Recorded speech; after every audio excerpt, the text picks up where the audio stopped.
The air in the showroom of Black Hawk County John Deere was thick with the smell of new paint, fresh rubber, and the cloying scent of pine-scented cleaner.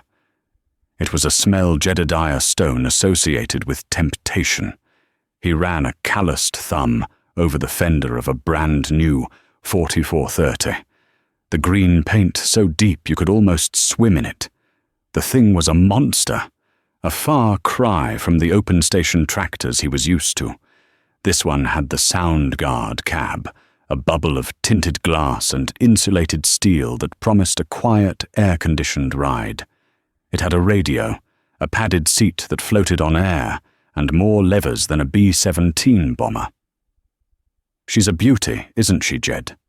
Bill Peterson, the dealer, sidled up, his smile as wide and polished as the chrome on the tractor's grill. He was wearing a green short-sleeved shirt with a John Deere logo stitched over the pocket, his hands soft and clean. 125 horsepower at the PTO, quad-range transmission. You could pull that six-bottom plow of yours through clay like it was sand and not even spill your coffee. Jed grunted, not taking his eyes off the machine. He knew the specs. He'd read the brochures they sent in the mail. He knew this tractor could do in one day what took him 3. "What's the price tag on this beauty, Bill?" Bill chuckled, a smooth, practiced sound. "Now, Jed, let's not talk about price. Let's talk about investment. Let's talk about productivity. The government's backing farm loans right now. Interest rates are the lowest they've been in years. We can get you in this cab, keys in your hand, for a signature. We'll roll the value of your old 730 into the deal. You won't feel a thing." Jed finally looked at him. His face was weathered from 40 years of Iowa sun and wind, a road map of droughts and bumper crops etched around his pale blue eyes. "I feel things, Bill. I feel every dollar that leaves my pocket." He turned back to the tractor, rapping his knuckles on the massive rear tire.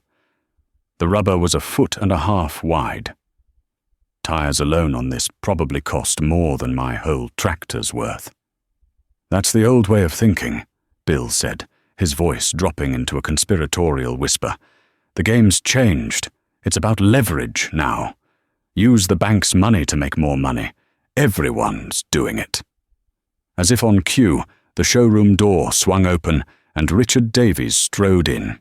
Rich was 10 years younger than Jed, with a full head of dark hair and a confident swagger. He farmed the section just north of Jed's place.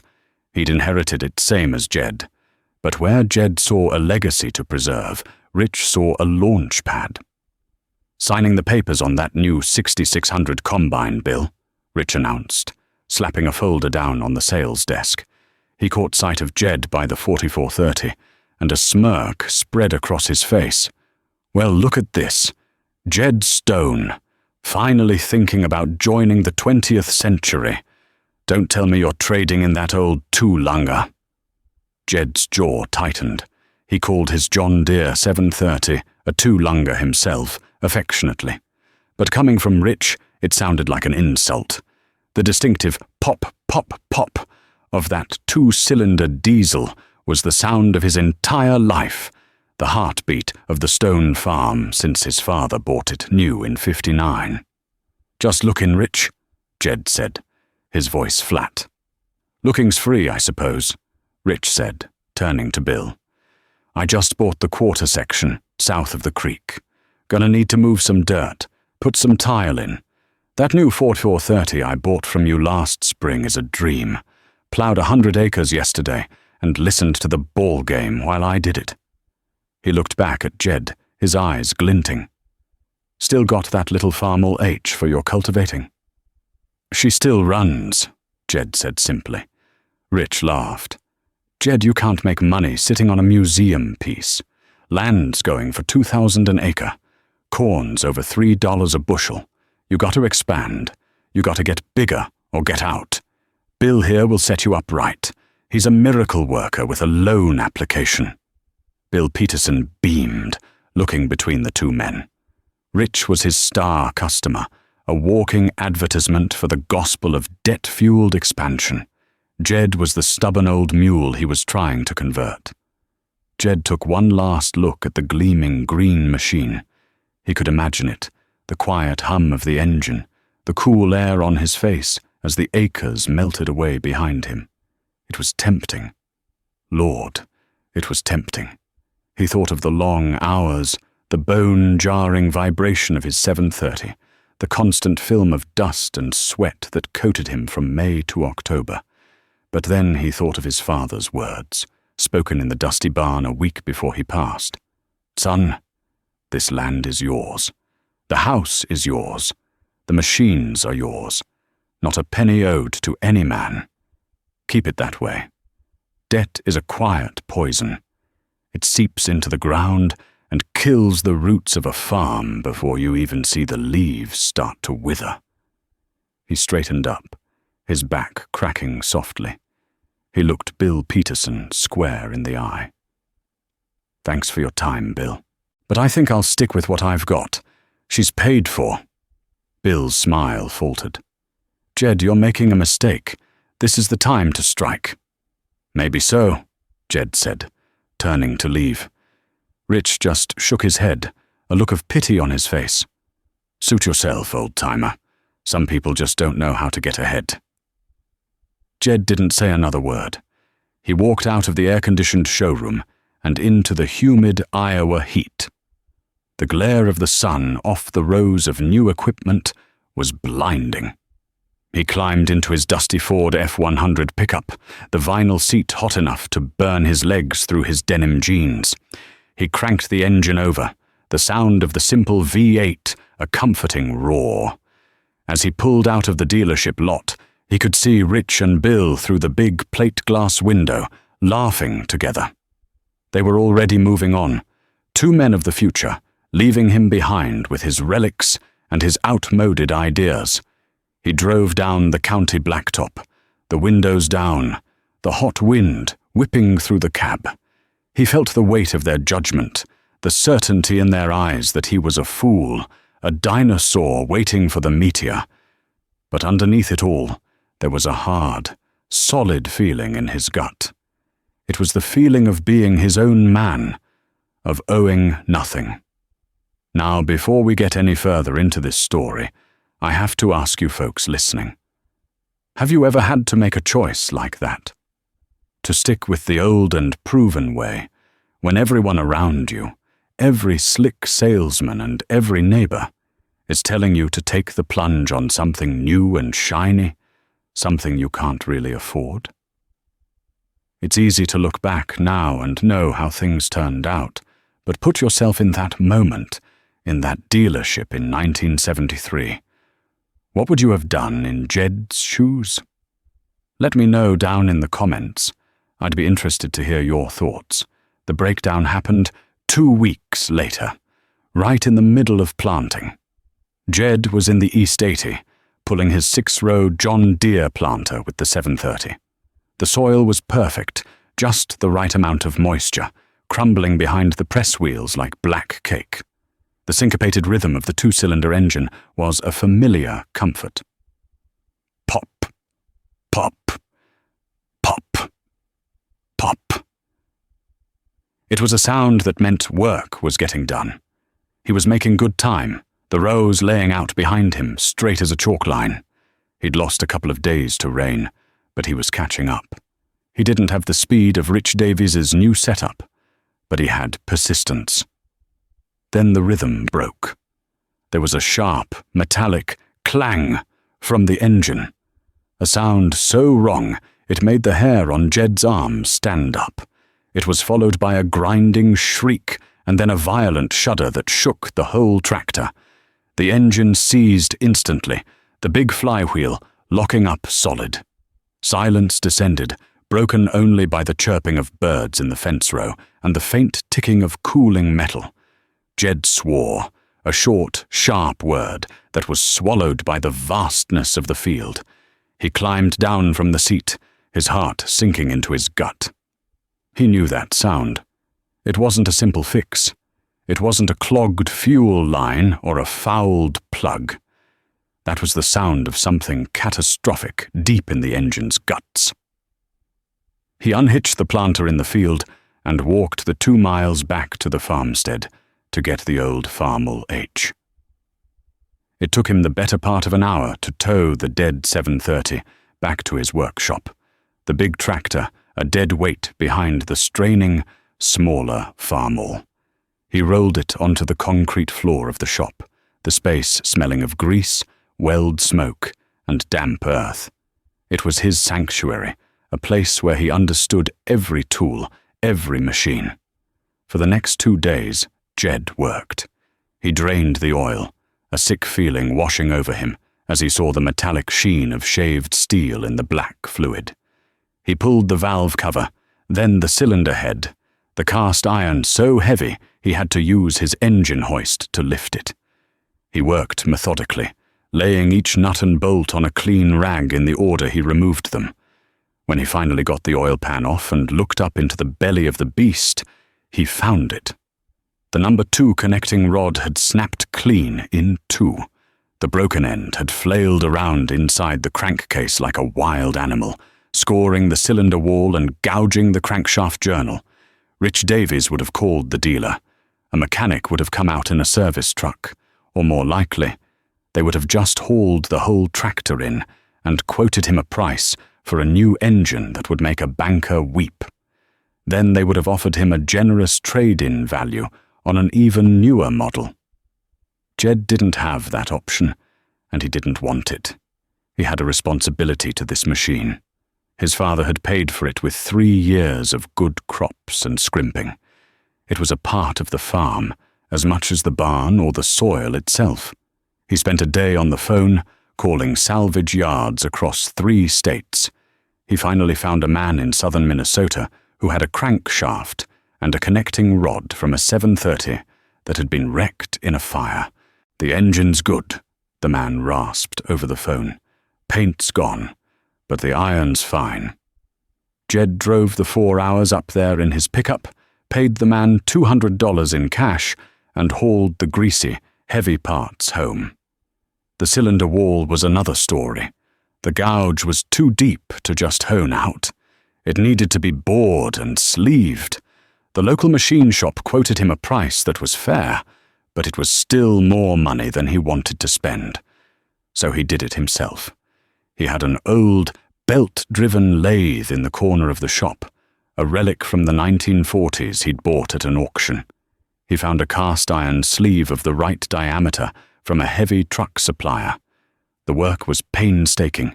He had to build a jig to hold the massive engine block steady, then carefully, slowly, bore out the damaged cylinder until it was true again. He spent hours measuring with micrometers, taking off a few thousandths of an inch at a time, the screech of the cutting tool setting his teeth on edge. Then he froze the new sleeve with dry ice and heated the block with a torch, and with a few swift, practiced blows from a dead-blow hammer, he seated the sleeve. It was a perfect press fit. All the while, the world kept moving. The sun rose and set. His neighbors were in their fields. He saw Rich Davies's new 4430 cruising across the horizon, pulling a 24-foot field cultivator, kicking up a plume of dust. He was covering ground at a phenomenal rate. A few other farmers stopped by, leaning against the door of the shop, watching him work. "Tough break, Jed," one said, shaking his head. "You're losing your best planting days." "Should have bought that new tractor," another added, not unkindly. "These old things, they'll nickel and dime you to death." At the co-op getting parts, the talk was the same. Jed Stone was stubborn. He was penny-wise and pound-foolish. He was going to miss his planting window, and his yield would suffer for it. Rich Davies, on the other hand, was already done with his corn and was starting on his beans. He was the man of the hour. Jed ignored them. He worked late into the night, the single bare bulb hanging from the ceiling casting long shadows. He cleaned every part, checked every tolerance. He lapped the valves, plastigaged the new bearings on the crankshaft, torqued every bolt to spec.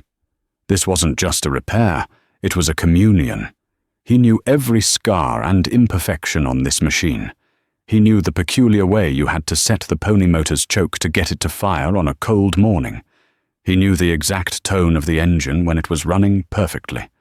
After a week of grueling work, it was time. He filled the crankcase with fresh Dello 400 oil, primed the fuel system, and hit the starter for the little gasoline pony motor. It coughed to life. He let it warm up, then engaged the pinion to turn over the big diesel. The massive flywheel turned, once, twice. He opened the compression release, then snapped it shut. The first cylinder fired with a deep ker-thump, followed by the second. Then they fell into their rhythm. Pop, pop, pop, pop. The sound was deeper, stronger than before. It echoed in the small workshop, a sound of resurrection. Jed stood there for a long moment, wiping the grease from his hands with a red rag, a slow smile spreading across his face. He'd lost a week, but he hadn't borrowed a dime. He hadn't called a soul for help. He had faced the crisis and overcome it with his own 2 hands. He was still behind, but he was still standing, and he was still free. The next few years were a blur of hard work and rising fortunes. The mid-1970s arrived, and with them, the voice of Secretary of Agriculture Earl Butts, crackling over the radio in Jed's barn, telling farmers to plant fence-a-row to fence-a-row. The massive grain deal with the Soviet Union had opened the floodgates. Corn prices, which had hovered around $1 a bushel for years, surged past $3. Soybeans went even higher. Land that had been $1,000 an acre was suddenly selling for $2,000, then $3,000. A wave of unprecedented prosperity washed over the heartland, and it seemed to everyone that the good times were here to stay. Rich Davies rode that wave like a champion surfer. The profits from his first big year with the new equipment became the down payment on more. When the old Miller farm next to Jed's came up for sale, Rich snatched it up, paying a price that made the old men at the coffee shop whistle. He didn't have the cash, of course, but the bank was more than happy to extend him the credit. His balance sheet looked golden. His machinery got bigger, too. The 4430 was traded in for a brand new 4640, a true beast of a tractor with dual rear wheels and over 150 horsepower. His 6600 combine was swapped for a new 7700 with a 6-row corn head. He bought a bigger planter, a bigger disc, a bigger everything. He built massive new grain bins on his property, all gleaming corrugated steel, all financed. He was farming nearly 1,000 acres now, a huge operation for the time. He drove a new Cadillac Eldorado to church on Sundays and was elected to the board at the Farmers' Co-op. He was the poster child for the new era of American agriculture, aggressive, leveraged, and wildly successful. Jed felt the boom, too. The prices for his corn and beans were the best he'd ever seen. The money flowed in, and for the first time since his father's death, there was a comfortable cushion in his checking account at the Grundy Center National Bank. Bill Peterson from the Deere dealership stopped by a few times, his pitch even more polished now. "Jed, land values are doubling every couple of years. You're sitting on a gold mine. Let's use that equity. We can get you into a 4840, an 8820 combine. You could farm this whole county with that kind of setup." But Jed resisted. The memory of his father's words was a bulwark against the tide of easy credit. Instead of buying more land or bigger machines, he paid off the last of the mortgage on the original 240-acre homestead. The day he walked out of the bank with the deed stamped "Paid in Full," he felt a lightness he hadn't realized he'd been missing. He took his profits and invested them back into the farm, but in his own way. He bought 10 head of Angus heifers from a neighbor, paying cash.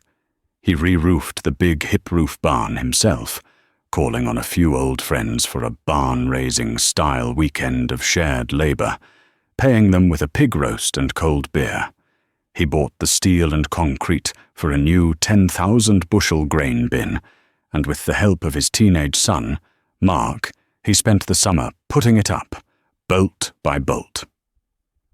To the outside world, Jed Stone looked like a man being left in the dust, while Rich Davies was a blur of motion in his air-conditioned cabs.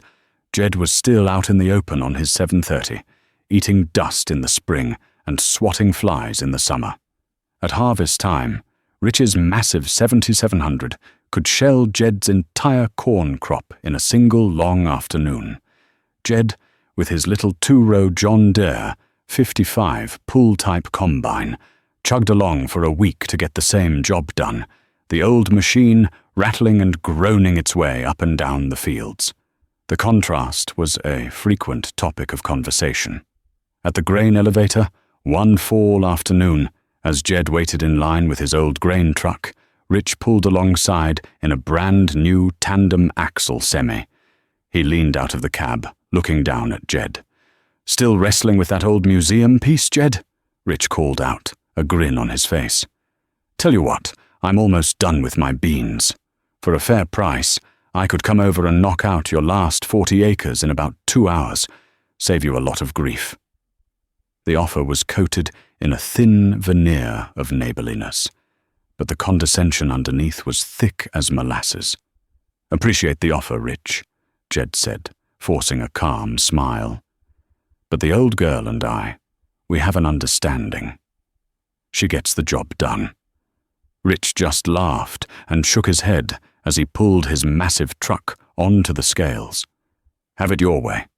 Just trying to help you out." Jed watched him go, the dust settling.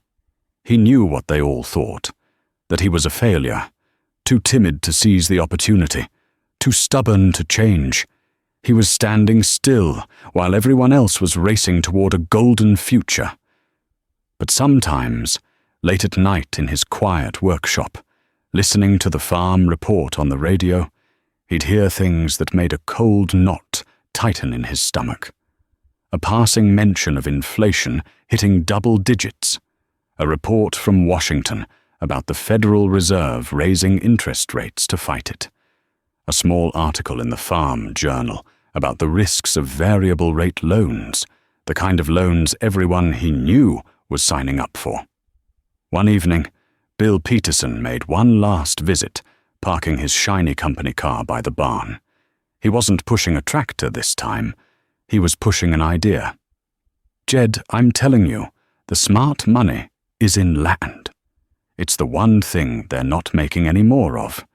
Even if you just buy it and rent it out, you can't lose. The bank will finance the whole thing. It's a sure bet." Jed looked out past the dealer, across his fields, to the horizon where the lights of Rich Davies's farmstead glowed brightly, a testament to borrowed power. A sure bet. Jed had learned a long time ago that on a farm, the only sure things were death, taxes, and the changing of the seasons. Everything else was a gamble. And he had a feeling the whole county was placing its bets on the wrong horse. The music was playing loud, and everyone was dancing. But Jed Stone could hear a low rumble in the distance, the sound of a storm gathering just over the horizon, a storm that had nothing to do with the weather. The first sign of trouble came not from the sky, but through the airwaves. It was January of 1980. Jed was in his workshop, grinding a new edge on a plowshare, the sparks showering the concrete floor like angry fireflies. The radio on the shelf was tuned to the farm report from WMT out of Cedar Rapids. The announcer's voice, usually a calm baritone discussing hog futures and soil temperatures, was grim. President Carter, in response to the Soviet invasion of Afghanistan, had announced an embargo on grain sales to the USSR. Jed shut off the grinder. In the sudden silence, the announcer's words hung in the cold air. The Russian deal had been the bedrock of the boom. It was the reason corn was worth $3 a bushel. Without it, Jed felt a cold premonition, the same feeling he got when the sky turned a strange greenish-yellow before a bad storm. Over the next few months, the rumble he had sensed grew louder. The price of corn began a slow, sickening slide. It dropped below $3, then $2.50. By the time he was planting, it was hovering just over $2. At the same time, the cost of everything else was screaming upward. The diesel fuel he put in the 730 was nearly $1 a gallon. A bag of seed corn cost a third more than the year before. The interest rates, which had been the siren song of the 70s, began to climb with terrifying speed, pushed higher and higher by a man in Washington named Paul Volcker, who was determined to break the back of inflation no matter who got crushed in the process. Jed saw the strain on his neighbors' faces. The confident swagger was gone, replaced by a tight, worried look around the eyes. The talk at the co-op was no longer about buying new land, but about restructuring loans. Rich Davies seemed immune at first. He was still farming his 1,000 acres, his big 46/40, a constant presence on the horizon. But Jed noticed things.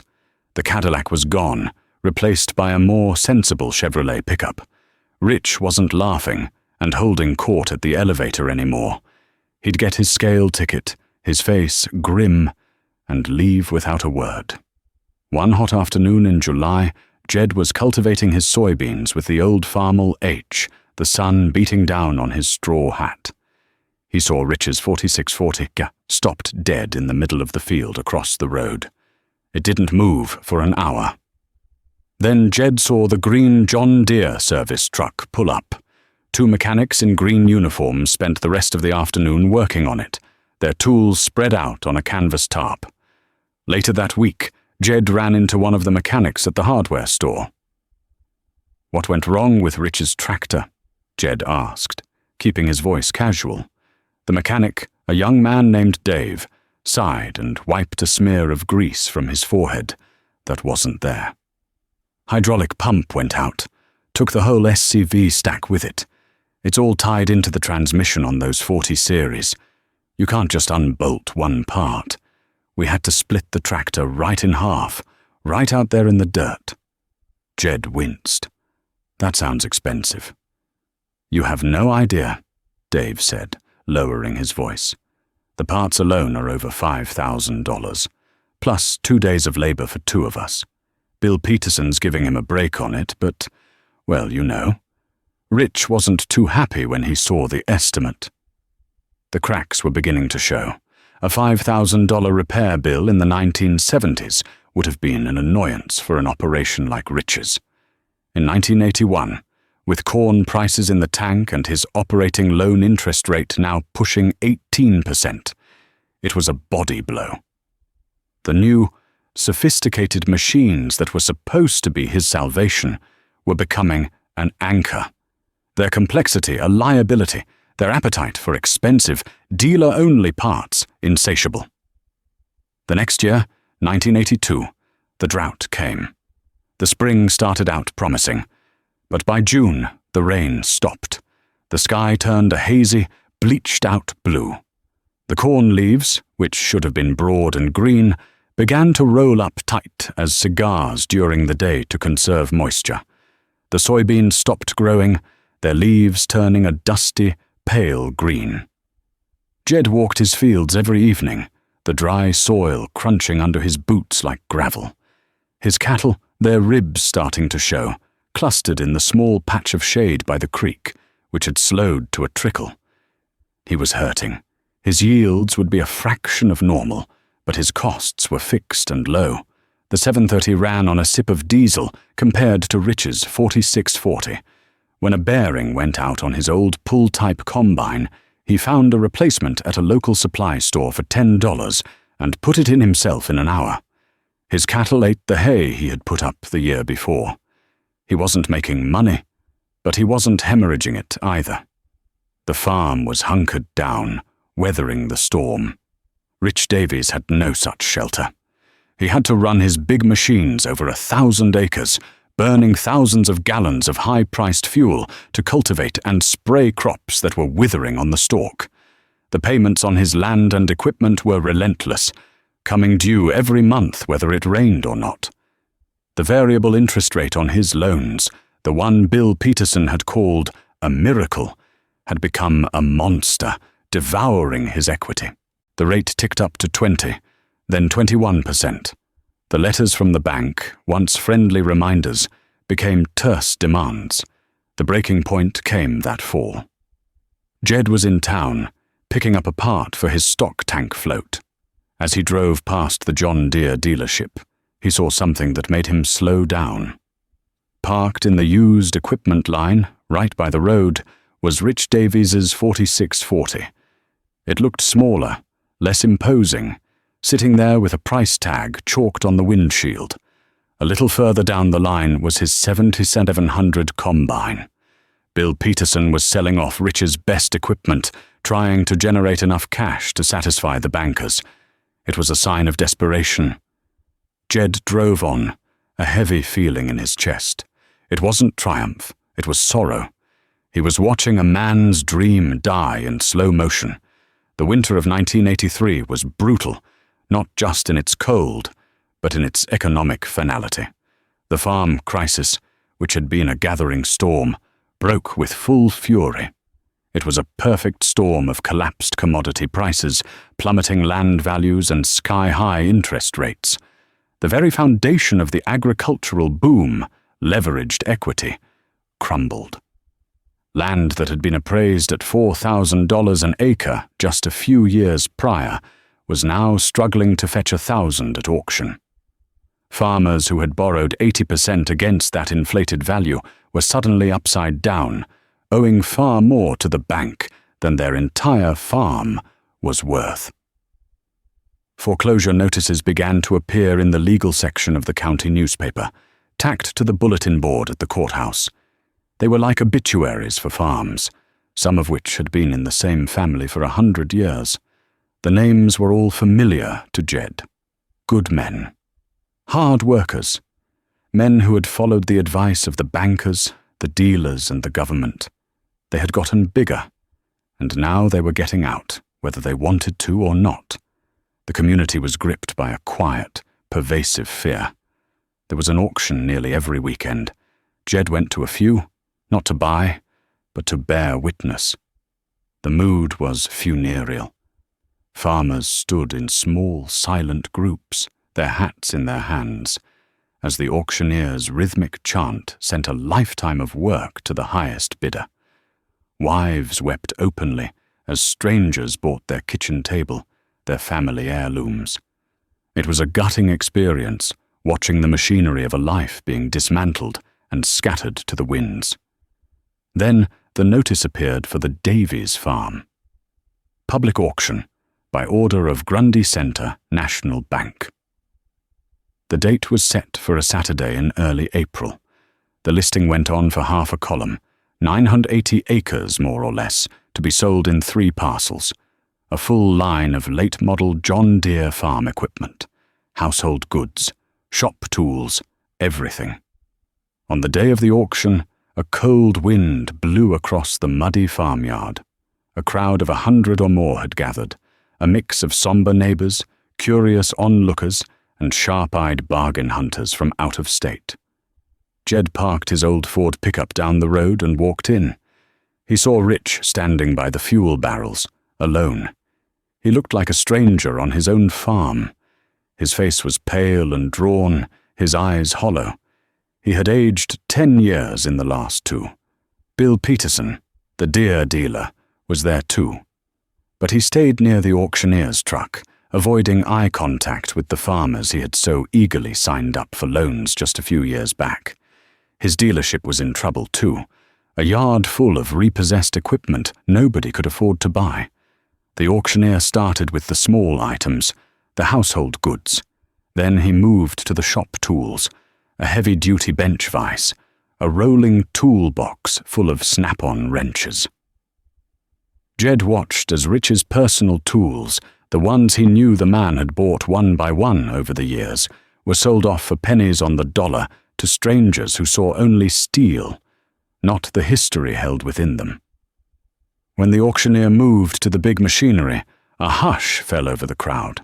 The 4840, Rich's last and biggest tractor, was driven up. It was clean, the tires still looked new, but it was a pariah. No one had the money or the credit to buy such a machine. The bidding was sluggish, pathetic.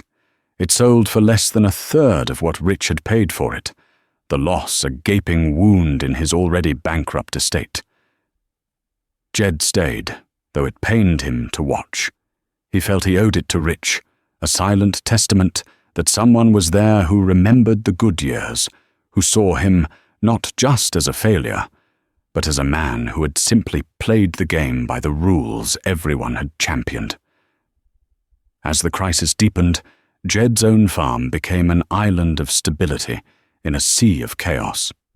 His lack of debt was his armor.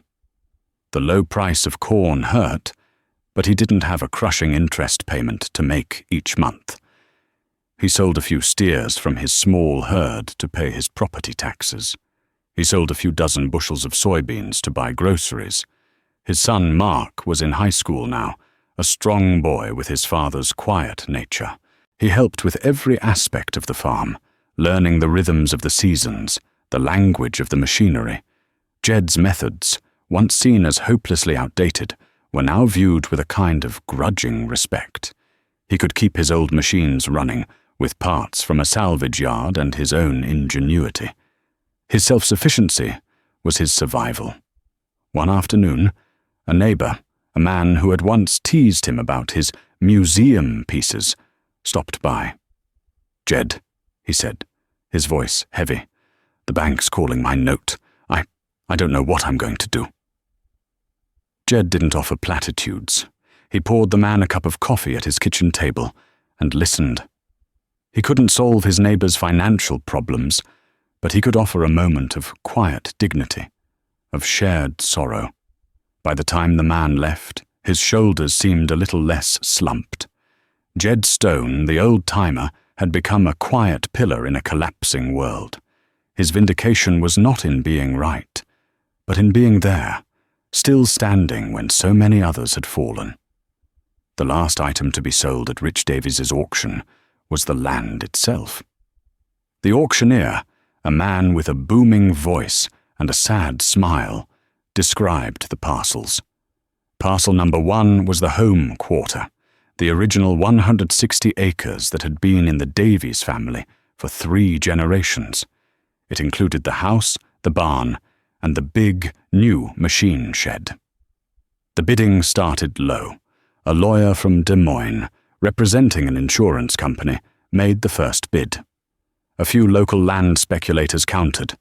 The price crept up slowly, painfully. Rich stood motionless, his hands jammed in his pockets, watching his birthright being sold off. Jed had come with no intention of buying anything. He had a little money saved, cash from a good crop years ago that he'd tucked away, but he had no desire to profit from his neighbor's misery. Yet, as he watched the impersonal bidding for the home place, something shifted in him. He thought of his own father and the pride he had in owning his land, free and clear. He thought of the look on Rich's face. This wasn't just about acres and bushels. This was about a man's soul. He felt his hand go up. The auctioneer's eyes locked onto his. "I have a new bid from Jed Stone," he boomed. A murmur went through the crowd. Jed Stone, the man who never borrowed, never expanded, was bidding on land. The lawyer from the city conferred with his client on a cell phone the size of a brick, then raised the bid. Jed countered immediately. They went back and forth, the bids climbing in $1,000 increments. Jed's heart was pounding. This was more money than he had ever considered spending in his life. He was betting the farm in a way. Not on a loan, but on his own savings, his own hard-earned cash. Finally, the price reached a point where Jed knew He was at his absolute limit. The lawyer bid again. The auctioneer looked at Jed. "Do I have another?" The crowd was silent. Jed gave a slight, almost imperceptible shake of his head. "Sold!" the auctioneer cried, his gavel falling with a crack that echoed across the yard. The insurance company had bought it. Jed felt a pang of disappointment, but also a strange sense of relief. A week later, Jed was working in his shop when Rich Davies's pickup pulled into the yard. Rich got out slowly. He looked thin, defeated. He walked over to the shop door, but didn't come in. "Heard you were bidding on my place," Rich said, his voice raspy. He wouldn't meet Jed's eyes, instead staring at the John Deere 730 parked in the corner. "I was," Jed said simply. "Why?" Rich asked, a flicker of the old arrogance mixed with genuine confusion. "To prove a point? To rub it in?" "No," Jed said, putting down the wrench he was holding. He walked over and leaned against the doorframe, standing beside Rich. "Because my dad told me that a man's home place, the ground his father worked, is different from the rest. It's got roots. I didn't like the thought of it going to some company in Des Moines." Rich was quiet for a long time, just looking at the old tractor. "That 730, he finally said, his voice thick with emotion. "You were right about that too, all of it. I borrowed and I borrowed. I thought I was a king. I built a whole kingdom out of paper, Jed. A puff of wind came, and it was all gone." He finally looked at Jed, his eyes glistening. "I just came to say, I'm sorry for how I treated you. I thought you were a fool. Turns out I was the fool all along." Jed just nodded. There was nothing to say. He reached out and put a hand on Rich's shoulder. It was the only answer that mattered. Rich eventually took a job managing a large corporate hog confinement facility, 2 counties over.